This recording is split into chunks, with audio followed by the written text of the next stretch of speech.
everyone, and welcome to New to the Street. I'm Anna Berry, and happy to speak with Alain Ghiai with GlobeX Data Ltd. It's the leader in Swiss-hosted private and secure communications and data management. It's always a pleasure speaking with you, Alain. Welcome back on the show. Thank you, Anna. Always a pleasure to be here. All right, so the news is always full with these issues. So talk a little bit about the latest Microsoft email phishing hack and the users of Office 365 and SharePoint. There's a lot of people out there that's been affected by this. Yeah, so a few days ago, the Microsoft Intelligence Research Group posted a new vulnerability that there's a new set of hackers and a new methodology of people phishing your email and spoofing. Now, these are words that are a bit sometimes unknown to the general public. So when you say email phishing, it's essentially somebody's tricking you, the receiver of an email, to click on a link, and then suddenly you open a malware and they take over your computer or your phone, and they also can hold you for ransom, or your business, even worse. The spoofing is essentially the creation of an email with a fake identity, a forged identity. So it may come into me, let's say, as Anna Berry. And then, we mostly have the reaction of, okay, I'm just going to open it because it's Anna Berry. I've been in every security symposium that I go to. A lot of people say half of the security is really human behavior. We can only do so much with machine. So we have to now be more diligent. So what happens is on Office 365, which already has been compromised by several SolarWind hacks, a SolarWind company that got hacked, and every month now we discover there's a new version of the hack and more people are affected. The source code of Microsoft supposedly has been stolen now. So you have millions of developers in that open source community, which is a community of developers worldwide that usually work on a particular software, and everybody kind of improves it. But the downside, the reverse, is that you have malicious people that come in, act as real, what we call white hat developers, but they come in to figure out how to get in to these software. So you have millions of people affected, and we can't just stop email. So one of the things I would recommend, and SharePoint is a file sharing system. A lot of legacy companies use it. There's definitely other solutions, but when you buy the whole Office suite, it comes with all these things. But again, it goes back to what we've been saying, is it's all about the data mining, right? The big companies, they make money from your data, not from charging you $10, $20, $50 a month. So that's also increases the risk, and it also is basically a great attraction for hackers to come and steal your data. So if you get an email from someone, especially at work, but even if you're not at work, and now that we're all distancing and working from home, there's a simple way to do it, is you click on the person's name. So if it says from Anna Berry, you hover sometime on it, and you will see the real email ID. Now, that still sometimes can be spoofed or tricked. It could look like Anna Berry at whatever your email. So you click on it at Sekur, what we have on our webmail, you can see the whole trail, and we have other fancy technology that we don't want to get into right now that will authenticate or not authenticate a valid email. So that's also another big thing you want to have. Not every email has that. And then eventually you see if the signature was validated or not. It's a lot of work. So what I would recommend is hover on the Anna Berry email. And if it says, so-and-so at something.net.fn or whatever, it's not the person that sent you the email. So, statistically speaking, when we receive an email, boom, we click on it. All right, that's the problem. So even if 1 in 1,000 people click on that, that's big for the data miners, the hackers actually in this case, because they basically steal your information, steal your identity, sometimes hold you for ransom, and they completely infect your entire environment, whether it's a big corporation or you at home doing work from home. So it's a very big problem. 95% of all hacks come from email first. And I personally know that a lot of people, Office 365, SharePoint, it's used at government agencies, right? So that's extremely confidential and valuable information that they're hacking into. So you said you have some of those tips, which is like hovering over that email name. Talk to us a little bit more about how Sekur is different, how it protects any of this from happening in your own database, in your own phone, in your computer system. Break it down for us. Sure, gladly. So some people might go to Sekur.com and they're going to see Sekur or Secure Messenger. Sekur has an email and a messenger service as well. So what we do, if you use webmail, that means if you go on Sekur.com or mail.sekur.com and you're on your webmail, just like what you would go on a Gmail without installing the email on your device itself, when you use what we call webmail or online mail, we have a bunch of tools that are very helpful. So first, we have the Secure Send feature, which is amazing because essentially our technology, what we do, see, everybody else, what they do is they secure an email or a message from the device, then they send that encryption key to the recipient, and then it goes back and forth. There's hacks happening there too.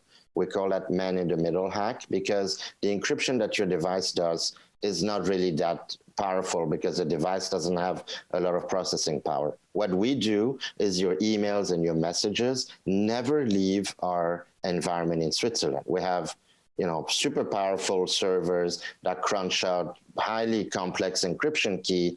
We have a lot of processing power. It's like engine power. And an engine power of $1 million of servers is bigger than a $1,000 phone, right? So that what we do is, let's say we can exchange information. You can email someone that has even another email like Gmail, a work mail, Hotmail, and that person will receive a link to click. You can password protect that link, time limit, and even how many times they can read.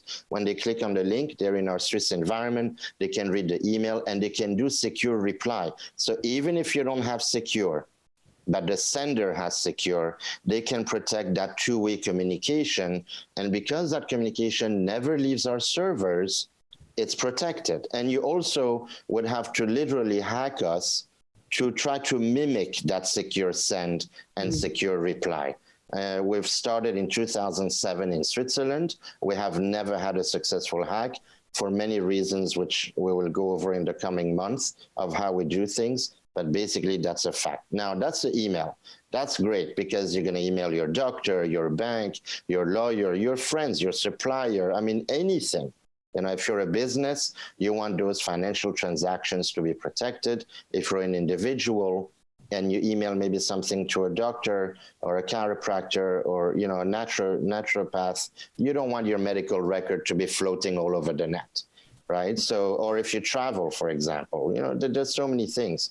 So for the messenger, we do things a little bit differently. And I think that's where some of our users have sometime like that extra step to understand and accept. When you give your phone number away, when you download an application, which they always ask for your phone number, they have your phone number by default. When you get an app from a phone, from iOS or Android, they have your phone number.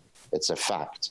What you do with us is different. You first register at Sekur.com on the website.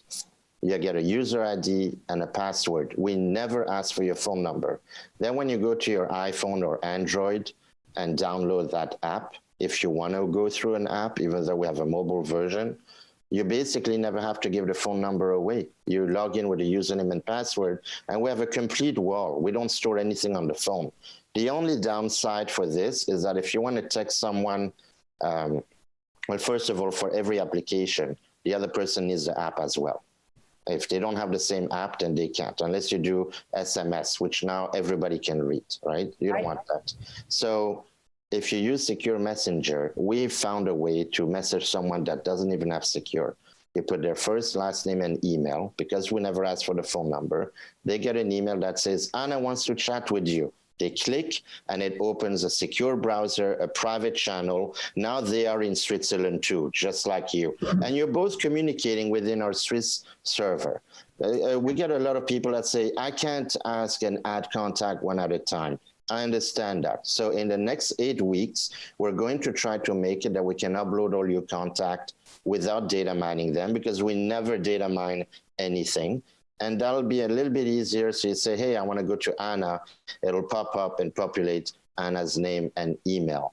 But that's the only way not to get hacked, because when you get hacked on all these other applications and they already have all your contact list, they also, like a virus, they go after all your contact and their contact. And this is why you read about tens, hundreds of millions of people being hacked. And now with all the medical issues and the health pass and everything else, your entire life is digitized and you want to protect as much of it as you can. So I'm sorry this was a little bit long, but I feel it's really important now, as we're getting even more to the next level of digitization of our entire life, including our health records. Well, and Alain, you just launched in the US in July, and already you've saved over 1,000 hacks and protected over 1,000 different identities with this secure technology. So bravo with that. That's a really big deal. I've downloaded the application and used it already, and it is very user-friendly. I do look forward to being able to upload all my contacts, and I look forward to following up with those updates. But so far, I feel more secure with the application on my phone for sure. Thank you, Anna. And according to an IBM research, each hack cost a business $3.5 million US. So we feel we are contributing to protecting the economy, because already since mid-July, over 1,000 people, their identities have been protected. We continue to do so 24/7 because we have subscribers now coming in the middle of the night, morning, and we're super happy to do that. This is our job. Our culture is to protect your privacy. This is the DNA of GlobeX Data and Sekur. This is all we think of, is how to protect your privacy and, of course, your security. And if I may, I have a bit of news here, a little first online. We're going to have 4 segments a month now, a brand new secure segment every week with, I hate to say, the hack of the week and the tip of the week, and maybe a little bit of a tip on how to use our application as a parallel. So I'm very excited to tell people about, how to protect your identity, your information, because that is very valuable. And that's the only thing we have left. If we can keep a little bit of privacy, it would be great. Well, we are so happy to have you on the show 4 times coming up in September. It's going to be a great month. Obviously, there's a lot of news out there that we're trying to keep up with, and this is extremely important. It's valuable technology that's going to, again, save thousands and thousands more hacks and identities out there, because like you just said, our identity is one of the most valuable things that we have in today's world. So Alain, this technology is fantastic, and I really look forward to following up with more updates with you in the future right here on New to the Street.